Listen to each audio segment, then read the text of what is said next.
참회와 회개의 사람 한경직 목사. 이 내용은 한경직 목사 탄신 100주년 기념 학술 대회에서 김명혁 목사님의 발제 논문 중 일부 발췌한 내용입니다. 오늘날 사람들은 항상 내가 죄인이요 라고 삽니다. 그러나 한 목사님은 항상 내가 죄인이요 하고 사셨습니다. 평소에 늘 그렇게 자각하고 인정하고 겸손하게 사신 것이 템플턴상 수상 소감 자리에서도 자연스럽게 그렇게 나오신 것이었습니다. 인간 한경직은 둘째 참회와 회개의 사람이었다. 나는 사도 중에 지극히 작은 자라 죄인 중에 내가 괴순이라. 한경직 목사는 연약한 사람이었다. 자신이 얼마나 연약하고 무력한 존재임을 체험했고 때로는 실수도 하고 넘어지기도 했다. 그래서 한경직 목사는 평생 죄를 고백하는 참회와 회개의 사람으로 살았다. 자기의 죄는 물론 다른 사람들의 죄까지 짊어지고 고백하는 참회의 기도를 드리며 살았다. 하나님 앞에서 그리고 사람들 앞에서 항상 자기의 죄와 허물을 고백했다. 그가 찬송가 405장 나 같은 죄인 살리신 주은의 놀라와를 평생 사랑하며 불렸던 이유도 바로 여기에 있었다. 이창로 장로가 증언한 대로 그가 항상 하나님의 긍휼을 바라보고 하나님의 긍휼을 사모했던 이유도 바로 여기에 있었다.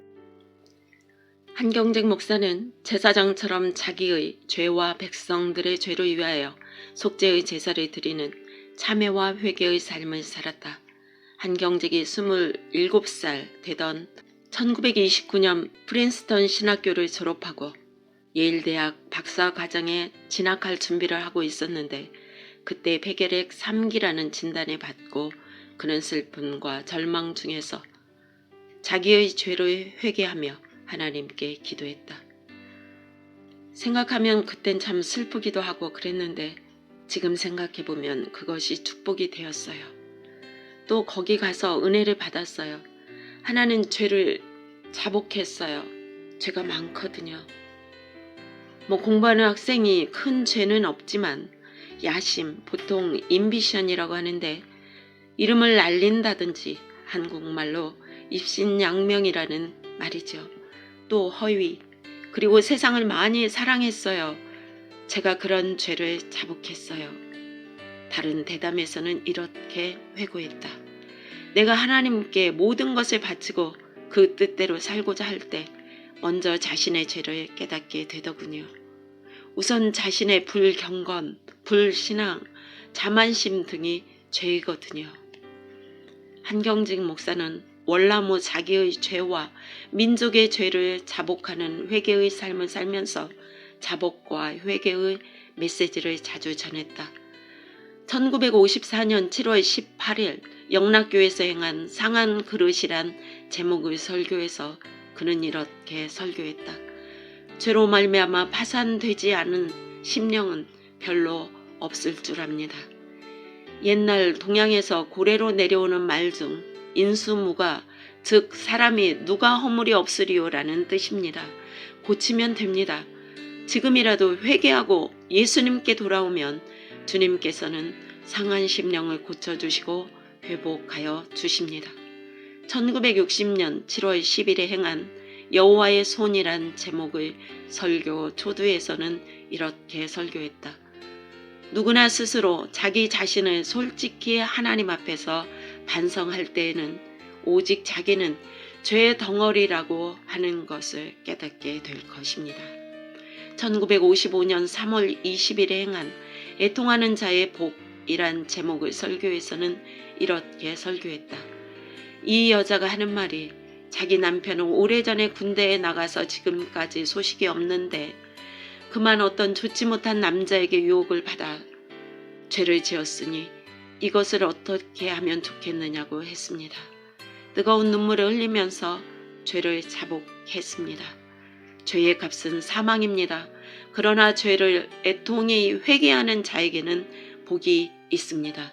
애통하는 자는 복이 있나니 예수님께서 세상에 오신 것은 애통하는 자에게 죄사함을 주시고 구원하여 주시기 위하여 세상에 오신 것입니다. 1956년 1월 8일에 행한 회개와 보상이란 제목의 설교에서는 이렇게 설교했다. 우리 개인이나 가정, 교회, 우리 전 민족이 새해에 축복받는 길은 오직 하나인데 회개의 좁은 길입니다. 참 회개는 후회만이 아닙니다. 죄의 자리에서 떠나서 돌아서서 하나님께로 나아오는 것입니다. 1955년 11월 6일에 행한 사죄의 축복이란 제목의 설교에서는 사죄의 축복이 가장 큰 축복인데 그것은 안수 기도를 받음으로 주어지는 것도 아니고 자선 사업이나 도덕적 생활을 해서 주어지는 것도 아니고 오직 온전히 죄를 회개하고 내 죄를 대속하신 그리스도의 십자가를 믿음으로 주어진다고 역설했다. 송성찬 장로는 한경직 목사를 회고하면서 그분은 항상 죽어야 한다는 말씀을 거듭했고 그래서 항상 십자가를 바라보았다고 말했다. 한경직 목사는 사람들이 자기를 높일 때마다 자기는 부족한 죄인임을 고백했다. 그것은 형식적인 고백이 아닌 진정한 고백이었다. 하나님 앞에서 자신의 연약함과 실수들을 절감한 한 영혼의 진솔한 고백이었다. 1973년 1월 2일 한경직 목사가 원로 목사로 추대되던 날 백낙준 박사, 홍현설 박사 등의 찬사에도 불구하고 한경직 목사는 이렇게 겸손하게 자기의 부족함을 고백하며 사과했다. 건강이 좋지 않아 오래 살 줄 몰랐는데 하나님의 은혜로 지금까지 왔습니다. 은퇴하는 저에게 분에 넘친 말씀을 해주셨는데 영락교회 목사로서의 책임을 다하지 못하여 하나님께 부끄러울 따름입니다. 지금 저는 여러분 앞에 사과해야 할 일들이 있습니다. 교인들이 어려움을 당할 때 그들의 어려움에 동참하지 못하였고 양떼를 두고 도망쳤고 그분들을 제대로 만나지 못한 때가 많았습니다. 김병희 목사가 1982년 한경직 목사란 제목의 책을 출판했을 때 한경직 목사는 서문에서 다음과 같이 자기의 허물과 죄를 고백했다. 저는 하나님 앞에서 저 자신을 돌아볼 때 허물 많고 죄 많은 부족한 것뿐입니다. 다만 하나님께서 언제 저를 부르실지 모르지만 빈손 들고 왔다가 빈손 들고 갈 인생입니다. 한 가지 드릴 말씀은 나는 육신으로 지금까지 살아남아 있을 수 없는 중병의 사람이요. 또 내가 주님을 몰랐더라면 내가 무슨 일을 했을지 모를 사람을 목회자로 세우신 주님의 은혜를 참으로 잊을 수 없습니다. 한경직 목사는 한평생 자신의 죄와 하나님의 은혜만을 거듭거듭 드러냈다. 손봉호 교수는 1985년 5월 19일 방송된 KBS 일요 방담에서 한경직 목사가 자기는 죄인이란 것밖에 다른 할 말이 없다고 고백한 말씀을 일생에 잊지 못할 인상으로 소중하게 기억하고 있다고 말했다. 위 대담에서 필자가 목사님이야말로 신앙과 애국을 삶에서 실천한 분이라고 하자 마치 어린 소녀처럼 부끄러워하시면서 두 번이나 이제 손 박사께서 한 말씀은 제가 감당할 수 없는 말이고요. 그저 저는 하나님의 은혜로 바로 믿어보려고 애쓰는 것만은 사실이지만 참 제가 원하는 그러한 크리스찬이 되었느냐 하는 그런 문제를 생각할 때에는 지금도 부끄러울 뿐이오시다. 이 상황과 이 말씀을 필자는 일생에 잊지 못할 인상으로 소중하게 기억하고 있다. 임종환 목사는 이렇게 회고했다. 존경하는 목사님, 1992년으로 기억됩니다. 설날에 이만식 목사님과 박영삼 목사님과 함께 세배를 드린 임종환 목사입니다. 그때 저는 어린 전도사였습니다. 목사님은 저희를 보시자마자 허리를 45도 정도 굽히시며 어찌 저 같은 죄인을 찾아오셨습니까? 라고 하셨지요. 그때 그 한마디 말씀에 저는 그 자리에서 몸이 굳어버리고 말았습니다. 그 순간 목사님이 얼마나 크신 분으로 느껴지던지 감당할 수 없는 감동을 받았습니다. 마지막으로 목사님께서 찾아온 저희들을 위해 기도해 주셨지요.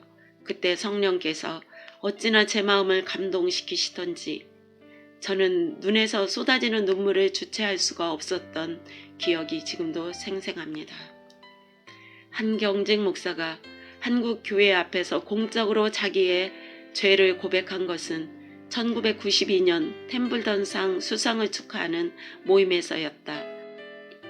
1992년 6월 18일 오후 3시 여의도 63 빌딩에서 축하 예배를 드리는 자리에서 그는 인사말을 하면서 이렇게 고백했다. 먼저 나는 죄인임을 고백합니다. 나는 신사참배를 했습니다. 이런 죄인을 하나님이 사랑하고 축복하셔서 한국 교회를 위해 일하도록 이 상을 주셨습니다. 수많은 사람들이 한경직 목사의 죄를 고백하는 참회의 모습에 충격과 진한 감동을 받았다. 오카는 목사는 이렇게 고백했다. 개인적으로 목사님에 대해 평생 잊을 수 없는 강렬한 인상은 1992년 템블던상 수상을 축하하는 모임에서 나는 죄인임을 고백합니다. 라는 인사말을 할 때였습니다. 이선미 양도 이렇게 고백했다. 신사참배했던 죄인이라는 목사님의 고백 속에서 전 그만 참지 못하고 눈물을 흘렸어요. 이 시대는 의인은 많지만 죄인은 찾아보기 힘든 시대이다.